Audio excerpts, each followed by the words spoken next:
I am telling you, I guess today is the day to freeze up on the computer, I suppose.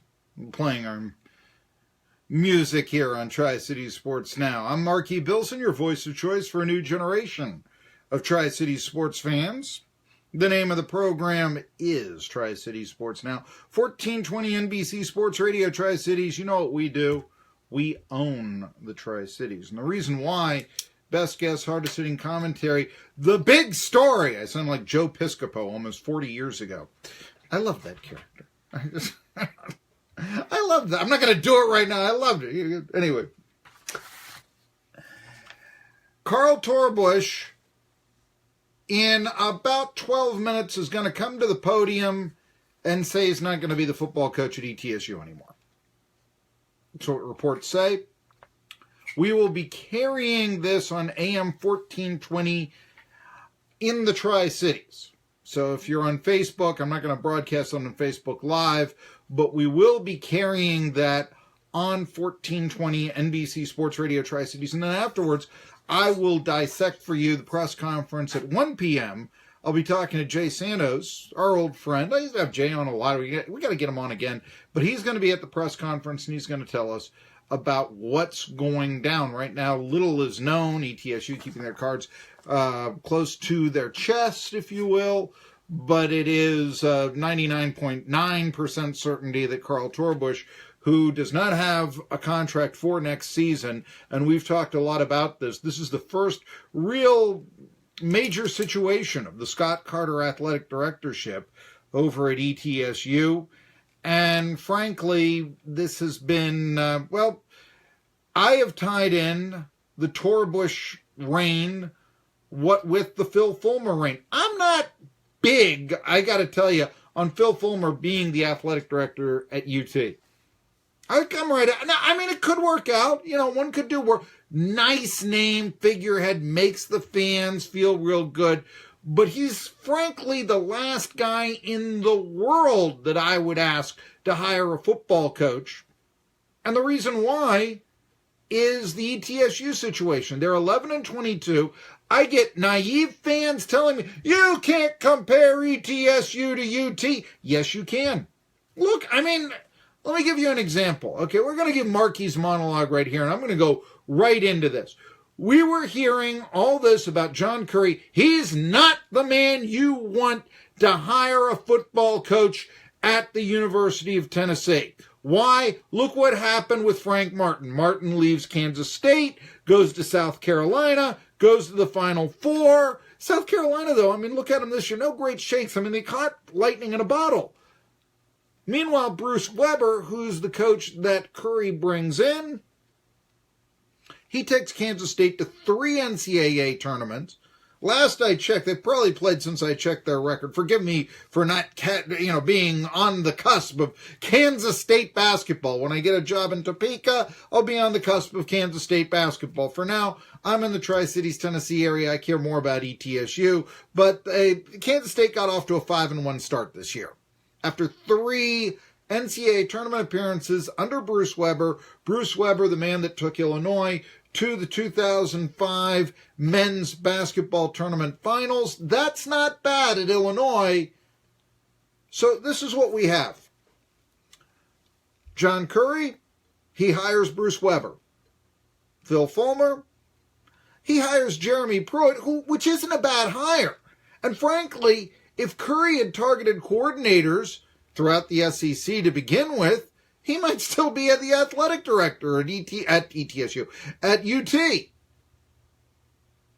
Of course, Jimmy Haslam had his own say and all that. But yes, and I've got the Palace coup.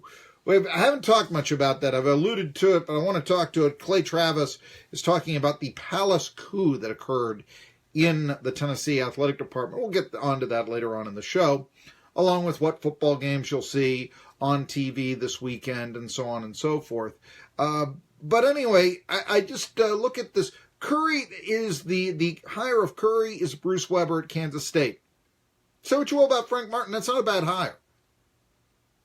Carl Torbush is the Fulmer hire at ETSU. He was the football consultant. He was the guy that recommended, that really pushed for, even, we've had on this show the former athletic director at ETSU, Richard Sanders. He said, yeah, I wanted Fulmer to coach the team at first. But then when he said no, which is, by the way, a direct slap to ETSU. Absolute slap. Maybe he can be the coach now. No, that's not going to happen. But it's an absolute slap because he was offered that, no, I don't want to be the coach at ETSU, but I'll give you a coach. That coach goes 11-22. That's why the last person in the world that I want to hire a coach for UT is Phil Fulmer. Because his background isn't all that good. His background is 11-22. But he's the Hall of Fame coach Phil Fulmer, according to John Curry and all. Irrelevant. I mean, Vince Dooley he's the Hall of Fame coach, Vince Dooley. He hired Greg Goff. Look at how Georgia football fell in the 90s. And come on, Frank Broyles, why didn't he keep Lou Holtz around? There's a lot of, great coaches, if you will. I do think Jim Valvano, when he was the AD at North Carolina State, he brought in Dick Sheridan, didn't he? And that was a great hire. I mean, that's a long time ago. But I'm thinking there aren't that many coaches that make... Barry Alvarez, Wisconsin, bring in Paul Chryst. That was a good hire, but just bring him home. That wasn't that big of a deal. He played quarterback at Wisconsin, for crying out loud. Anyway, I think it shows two things here, what's going on. And again, the news, Carl Torbush, it appears, is going to be retiring, resigning, what have you, as ETSU football coach in the very near future. Sports fans around here, in my opinion, tend to be overly optimistic. That's probably better than being pessimistic. But nothing could prove this more than the events of the past 8 days. Like I said, Fulmer is hired to find a football coach for the Vols when his track record isn't all that good. You have to ignore in order to believe he's the man. Why he won a national championship 20 years ago? But yet his right-hand man from there says, Tennessee or Duke? I'll stay to Duke. This isn't 1955. By the way, everybody in Tennessee knows that the last team to go undefeated and unscored upon in the regular season were the 1939 Vols. You know what the second to last was, actually? Historical football note, the 1938 Duke Blue Devils. It's a long time ago. They used to use the punt as an offensive weapon back in those days. Anyway, but yeah, you know, people around here, they'll point to, Curry, look, he didn't handle that Kansas State situation well. Totally ignore the ETSU situation of Fulmer. That's homerism. That's blatant bias with big orange sunglasses. And what bothers me about that, it's not the truth. Just absolutely not the truth. You bring in Jeremy Pruitt. I think that's a decent hire. I mean, I can't criticize the defensive coordinator of one of the great all-time dynasties in college football, and for that matter, a man who had the Alabama defense ranked right at the top of everything in college football this year. I mean, for that standpoint, it's good. Here's where it's bad. Mississippi State interviewed him for their head coaching position. They went with Joe Moorhead, who, by the way, just took Bob Shoop away from Tennessee as a defensive coordinator. I don't think he was going to be back, but it stands to go. So a couple of old Penn State guys reuniting at Mississippi State. That's interesting. The football coach used to be at Penn State. I guess he used to be at Pitt, too. I was going to think of that. Ben Howland was a Pitt guy. But, yeah, actually, Moorhead started as a grad assistant at Pitt. But anyway, it's the Pennsylvanian in me. That's where I go in there. Anyway, the point, though, is, okay, sure, Pruitt. I can't, defensive coordinator at Alabama, that on its surface, a good hire. But he's also the guy that was turned down by Mississippi State. Where do the Vols go in hierarchy in the SEC? It's not what it once was, but this is an argument that it's fallen behind Mississippi State, for crying out loud. I mean, think about this. 2 weeks ago, it was like, maybe Tennessee can take Mississippi State's coach away from them. Now, Tennessee is picking up the Mississippi State reject. That's how badly this head coaching debacle has hurt Tennessee football. And for that matter, the debacle, you don't want to call it the debacle, I don't know, but it's 11-22. It's a startup program. Look what is going on at Kennesaw State right now. Obviously, Vince Dooley advised the Owls a little bit better than what Fulmer advised the Bucks.